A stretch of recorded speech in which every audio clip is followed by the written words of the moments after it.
Hello student, welcome to SS study point. पिछले class में हम लोगों ने कोशिका के विषय में पढ़ा था। कोशिका में हमने लाइसोसोम और गाल्जी बॉडी के बारे में पढ़ा था, यानी कि गाल्जी काय के विषय में पढ़ा था। आज हम लोग माइटोकॉन्ड्रिया के विषय में पढ़ेंगे। इससे पहले हमने परिसंचरण तंत्र और श्वसन तंत्र के विषय में पढ़ चुका है, डाइजेशन सिस्टम के विषय में पढ़ चुका है। तो आज माइटोकॉन्ड्रिया के विषय में पढ़ेंगे। इससे पहले हमने उसमें छूट गया था, जियोद्रव्य की खोज किसने किया था? जुवार्डिन ने। किसने किया था? जुवार्डिन ने किया था। आज हमको पढ़ना क्या है? माइटोकॉन्ड्रिया के विषय में। ठीक है, माइटोकॉन्ड्रिया क्या होता है? माइटोकॉन्ड्रिया हमारे कोशिका द्रव्य में उपस्थित होता है, यानी कि जो हमारा एक कोशिका द्रव्य है, यह हमारा न्यूक्लियस है, इसके बाहर क्या है? माइटोकॉन्ड्रिया। इसका आकार कैसा होता है? गोलाकार, चपटा, सूक्ष्म होती हैं। इसको सर्वप्रथम देखा किसने था? कोलिकर ने देखा था। किसने देखा था? कोलिकर ने देखा था जीवित रेखित पेशियों में देखा था। कहाँ देखा था? रेखित पेशियों में इन्होंने देखा था। और इसकी खोज का जो श्रेय है वह जाता है अल्टमान को। किसको जाता है? अल्टमान को जाता है। इसकी खोज का श्रेय अल्टमान को जाता है। और अल्टमान ने इसे बायोप्लास्ट कहा था। ने इसे क्या कहा था? बायोप्लास्ट। ठीक है, अल्टमान ने इसे बायोप्लास्ट कहा था। और सी बेंडा ने इसे माइटोकॉन्ड्रिया का नाम दिया था। कोलिकर ने इसकी खोज की थी 1850 ईस्वी में। कितने में? 1850 में। 1890 में अल्टमान ने, तथा 1894 ईस्वी में 1897 में सी बेंडा ने इसे माइटोकॉन्ड्रिया कहा। क्या कहा? माइटोकॉन्ड्रिया। ठीक है, माइटोकॉन्ड्रिया कहा। यानी माइटोकॉन्ड्रिया शब्द का इसके लिए प्रयोग किसने किया था? सी बेंडा ने किया था। माइटोकॉन्ड्रिया शब्द का प्रयोग किया था। और 1890 ईस्वी में इसकी खोज का श्रेय किसे जाता है? इसकी खोज का श्रेय जाता है अल्टमान को। और अल्टमान ने इसे क्या कहा था? बायोप्लास्ट कहा था। 1850 ईस्वी में कोलिकर ने इसे जीवित रेखित पेशियों में देखा था। और यह कहाँ होता है? यूकैरियोटिक कोशिकाओं में गोलाकार सूक्ष्म संरचना जैसी होती है, यूकैरियोटिक कोशिकाओं में।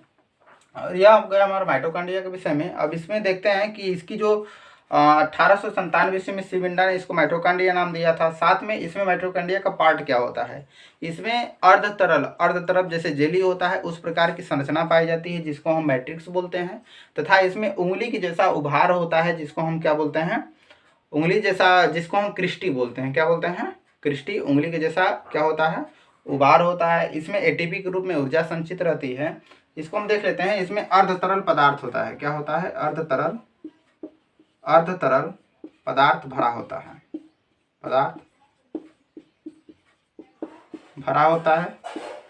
अर्धतरल पदार्थ को हम क्या कहते हैं? मैट्रिक्स। क्या कहते हैं? मैट्रिक्स।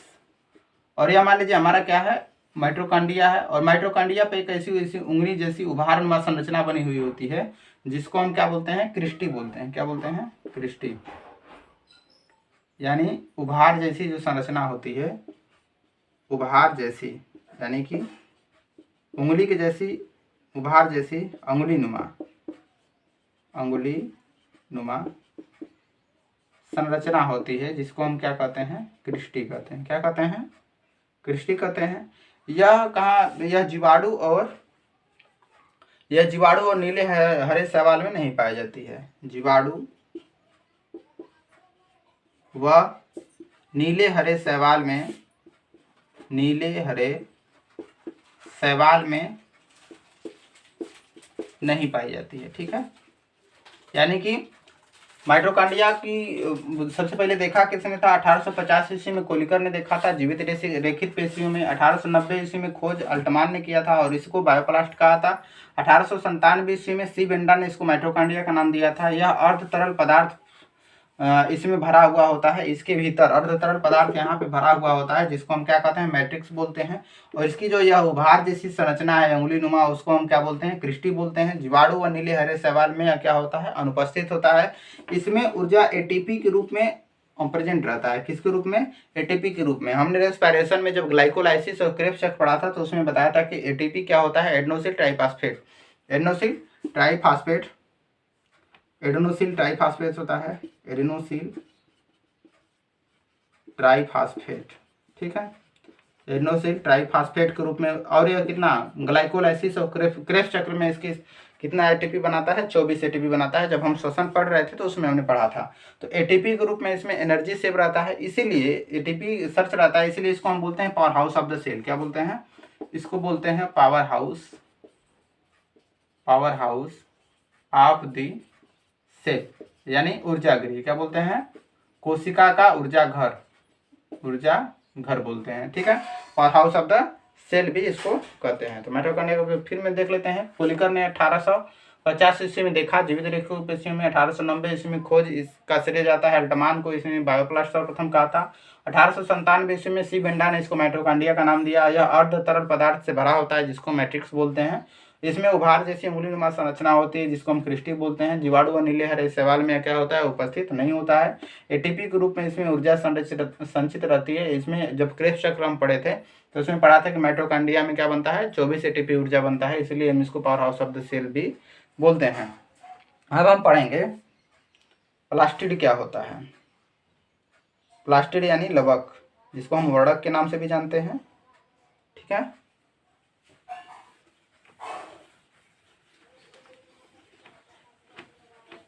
प्लास्टिड के विषय में है, ठीक है।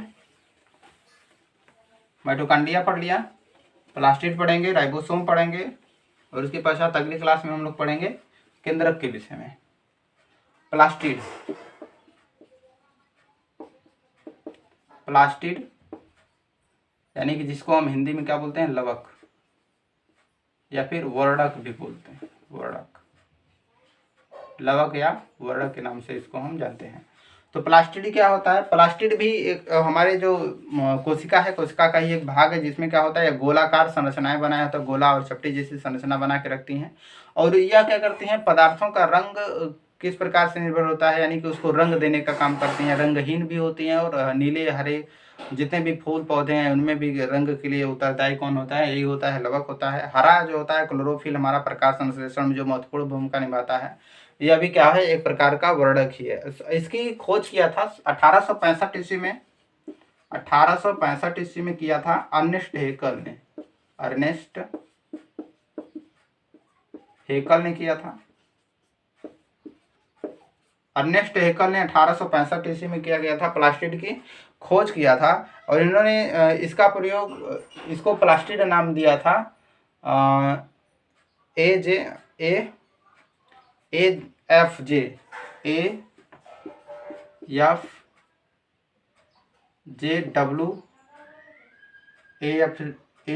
कह लो, सीधा सीधा छोड़ो, AFW सिम्पर ने इसे प्लास्टिड शब्द का प्रयोग किया था। इसके लिए प्लास्टिड शब्द का प्रयोग किया था, यानी प्लास्टिड नाम किसने दिया था? AF सिम्पर ने दिया था, शब्द का प्रयोग किया। और इसकी खोज किसने की थी? 1865 ईस्वी में अर्नेस्ट हेकल ने किया था। AFW सिम्पर ने इसे क्या कहा था? प्लास्टिड शब्द का प्रयोग किया था। यह टमाटर में ल्यूकोप्लास्ट, यह टमाटर के अंडाशय में, टमाटर के अंडाशय में जो लाल कलर का होता है ना, ल्यूकोप्लास्ट, ल्यूकोप्लास्ट, ठीक है। ल्यूकोप्लास्ट। पेड़ पौधों में जो हरित लवक होता है वह क्या होता है? क्लोरोप्लास्ट होता है। क्या होता है? क्लोरोप्लास्ट। कच्चे फलों में क्लोरोप्लास्ट और पके फल में क्रोमोप्लास्ट होता है। टमाटर में ल्यूकोप्लास्ट, कच्चे फलों में, कच्चे फलों में जिसके कारण हरा कलर होता है ना। कच्चा फल का कैसा कलर होता है? लगभग हरा होता है। इसमें क्या पाया जाता है? क्लोरोप्लास्ट। क्या पाया जाता है? क्लोरोप्लास्ट। क्लोरोप्लास्ट ही होता है, जैसे पेड़ पौधों में जिसके कारण वो पेड़ पौधों की पत्तियां हरी होती हैं वो क्लोरोप्लास्ट ही होता है। पके फलों में, पके हुए फलों में क्या होता है? फलों में क्रोमोप्लास्ट होता है, फलों में क्रोमोप्लास्ट, ठीक है, क्रोमोप्लास्ट होता है। कच्चे फलों में जो हरा होता है क्लोरोप्लास्ट, पके फलों में क्रोमोप्लास्ट, टमाटर के अंडाशय में ल्यूकोप्लास्ट के नाम से जानता है। यह जो हमारा होता है यह 3 प्रकार का होता है, वर्डी, अवर्डी और एक क्लोरोप्लास्ट। वर्डी लवक को हम क्या बोलते हैं? ल्यूकोप्लास्ट बोलते हैं। क्या बोलते हैं? ल्यूकोप्लास्ट। ल्यूकोप्लास्ट। वर्डी लवक को हम बोलते हैं वर्डी लवक को हम बोलते हैं क्रोमोप्लास्ट। इसको क्रोमोप्लास्ट बोलते हैं, वर्डी लवक जिसको बोलते हैं क्रोमोप्लास्ट, और इसको अवर्डी लवक को बोलते हैं ल्यूकोप्लास्ट, और इसको बोलते हैं हरित लवक। क्या बोलते हैं? हरित लवक। इसको बोलते हैं वर्डी लवक, वर्डी लवक, ठीक है, और इसको बोलते हैं अवर्डी लवक, अवर्डी लवक। अवर्डी लवक कहाँ पाया जाता है? या हमारी लगभग जड़ों में या तनाव में पाया जाता है। कहाँ पे? जड़ों में, तनाव में पाया जाता है। जैसे आलू है, मिट्टी के नीचे है, वो भी इसमें पाया जाएगा। हरित लवक पेड़ पौधों की पत्तियों में पाया जाता है, पेड़ पौधों की पत्तियों में उसकी तनाएं जो हरी होती हैं उनमें पाया जाता है। वर्डी लवक इसमें फूल है, उनका कलर जो है, कलर कई प्रकार का होता है ना, इनमें वर्डी लवक है। या क्या होता है हमारा क्रोमोप्लास्ट, इसके कारण होता है। फूल में कलर वलर है, इन सब के कारण भी क्या होता है? यह उपस्थित होता है। तो ये हमारा हो गया प्लास्टिड यानी कि लवक। 1865 ईस्वी में अर्नेस्ट हैकेल ने इसकी खोज किया था। AFW सिम्पर ने प्लास्टिड शब्द का प्रयोग किया था। और टमाटर के अंडाशय में ल्यूकोप्लास्ट पाया जाता है, कच्चे फलों में हरा जैसे क्लोरोप्लास्ट पाया जाता है, पके हुए फलों में क्रोमोप्लास्ट। ल्यूकोप्लास्ट को अवर्डी लवक भी बोलते हैं। अवर्डी लवक कहाँ होता है? या पेड़ पौधों की जड़ों के नीचे अगर हम जाते हैं तो वहाँ पे अवर्डी लवक होता है, क्योंकि उसका कोई कलर नहीं होता है। क्लोरोप्लास्ट जो हमारा होता है हरित लवक, पेड़ पौधों में उपस्थित होता है। क्रोमोप्लास्ट जो होता है वर्डी लवक, फूल, कलर, जैसे जैसे रंग बिरंग के फूल हैं देखते हैं हम लोग, वह किसमें? उसमें क्या होता है? क्रोमोप्लास्ट होता है, ठीक है। अब हम लोग पढ़ते हैं राइबोसोम के विषय में। राइबोसोम क्या होता है? यह भी क्या है? हमारा कोशिका का एक भाग है राइबोसोम। राइबोसोम के विषय में पढ़ लेते हैं। राइबोसोम,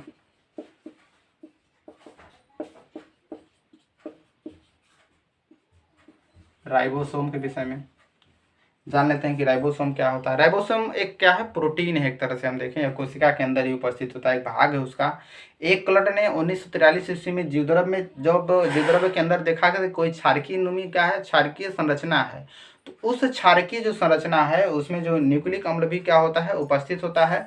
तो रॉबिन्सन व ब्राउन ने इसका नाम दिया था राइबोसोम। क्या नाम दिया था? 1935 ईस्वी में सेम के बीज की कलर का आकार जैसा इन्होंने बताया, और उसको नाम दिया कि यह क्या है? राइबोसोम में बहुत ज़्यादा मात्रा में देखा था। और 1955 ईस्वी में पालेडे ने इसकी बहुत ज़्यादा मात्रा में जीवित कोशिकाओं में, जड़ों में देखा था, इसलिए उनको क्या मिला? 1974 ईस्वी में नोबेल का पुरस्कार मिला था। तो राइबोसोम को क्या किया था? एक क्लड ने सर्वप्रथम कहाँ देखा था? एक क्लड जो वैज्ञानिक थे उन्होंने 1943 ईस्वी में, एक क्लड ने 1943 में, एकलट ने 1943 ईस्वी में इसको कहाँ देखा था? जीवद्रव्य की क्षारकीय व न्यूक्लिक अम्ल में। यह जीवद्रव्य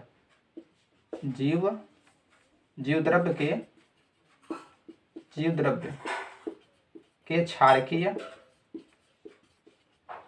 व न्यूक्लिक, जीवद्रव्य के क्षारकीय व न्यूक्लिक कहाँ पे देखा था? अम्लों में अधिक मात्रा में इन्होंने देखा था, उसमें देखा था, उनमें क्षारकीय सूक्ष्म संरचना जैसे इन्होंने देखा था एकलर ने। फिर उसके बाद रॉबिन्सन व ब्राउन ने इसको देखा था 1935 ईस्वी में। रॉबिन्सन व ब्राउन ने इसको देखा था। रॉबिन्सन व ब्राउन ने इसे देखा था कि इसका आकार कैसा है? सेम के जैसा है, सेम जैसा, इसका आकार सेम जैसा, ठीक है। इसका आकार उन्होंने देखा कि यह सेम जैसा है, और इलेक्ट्रॉन सूक्ष्मदर्शी की सहायता से देखा था। किसकी सहायता से? क्योंकि बहुत सूक्ष्म होते हैं। सेम जैसा आकार उसने देखा था इलेक्ट्रॉन सूक्ष्मदर्शी की सहायता से, ठीक है। उसके बाद पालाडे ने 1955 ईस्वी में, पालाडे ने 1955 ईस्वी में क्या किया था? पालाडे ने जब 1955 ईस्वी में इसको देखा तो उन्होंने कहा कि यह जो जड़ें हैं, जड़ों में इन्होंने राइबोसोम को बहुत ज़्यादा मात्रा में देखा, और इसके लिए इनको क्या मिला था? जड़ों में इन्होंने बहुत ज़्यादा मात्रा में देखा। और 1974 ईस्वी में पालाडे जी को क्या मिला? नोबेल पुरस्कार। बहुत ज़्यादा मात्रा में इन्होंने राइबोसोम देखा, ठीक है। और 1974 ईस्वी में इनको क्या मिला था? नोबेल पुरस्कार। 1974 में नोबेल पुरस्कार मिला। किसके लिए? इन्होंने जड़ों में जो राइबोसोम बहुत ज़्यादा मात्रा में देखा था, उसके लिए 1974 ईस्वी में इनको क्या मिला? नोबेल पुरस्कार मिला था। ठीक है। और यह जो क्या होता है आरएनए जिसको हम बोलते हैं, यह 1974 में इसी की खोज के लिए यानी कि आरएनए राइबोसोम की खोज के लिए इनको क्या मिला था, नोबेल पुरस्कार मिला था। और यह इंडो प्लाज्मिक रेटिकुलम जो हम पढ़ चुके हैं, अंतःपर्दवी जलिका जो होती है सेल मेम्ब्रेन पे ऊपर चारों तरफ से क्या होती है वो लगी हुई होती है उसके अंदर। तो यह क्या होता है, जो इंडो प्लाज्मिक रेटिकुलम होता है राइबोसोम, उसके भीतर भी पाया जाता है, इसके भीतर भी पाया जाता है, हमारा क्लोरोप्लास्टिड में भी पाया जाता है, हरित लौह में भी पाया जाता है, न्यूक्लियोलस में भी पाया जाता है। तो राइबोसोम लगभग हम कहें सेल के हर भाग में पाया जाता है। इसके भीतर भी पाया जाता है, इसमें ER जो होता है एंडोप्लाज्मिक रेटिकुलम, इसके ऊपर यानी कि इसके भीतर नहीं, इसके ऊपर क्या होता है, चारों तरफ से लगा होता है, इसके ऊपर चारों तरफ लगा होता है ना, इसके ऊपर लगा होता है। कौन, राइबोसोम लगा होता है। यह हरित लवक में भी पाया जाता है। हरित लवक कौन है, क्लोरोप्लास्ट। हरित लवक क्लोरोप्लास्ट में पाया जाता है, क्लोरोप्लास्ट में भी पाया जाता है, न्यूक्लियोलस में पाया जाता है, यानी कि केंद्रक में भी पाया जाता है, न्यूक्लियोलस। न्यूक्लियोलस केंद्रिका में एक तरह से कहें, इसको हिंदी में लिख लें, केंद्रिका में पाया जाता है। ठीक है, केंद्रिका में पाया जाता है। आज से हमारा क्या हुआ, राइबोसोम खत्म हो गया। अब आगे हम इसके विषय में और ज़्यादा अध्ययन करेंगे, जेनेटिक में पढ़ेंगे तो डीएनए आरएनए गुणसूत्र क्या होता है, क्रोमोसोम, उसके विषय में पढ़ेंगे, किस प्रकार से हमारा गुण एक दूसरे से एक पीढ़ी से दूसरी पीढ़ी में स्थानांतरित होता है। आज इतना ही। अब अगले क्लास में हम पढ़ेंगे केंद्रक के विषय में कि कोशिका का केंद्रक किस प्रकार से उसकी संरचनाएं होती हैं, उसमें कौन कौन से भाग होते हैं और उनका कार्य क्या है। ठीक है।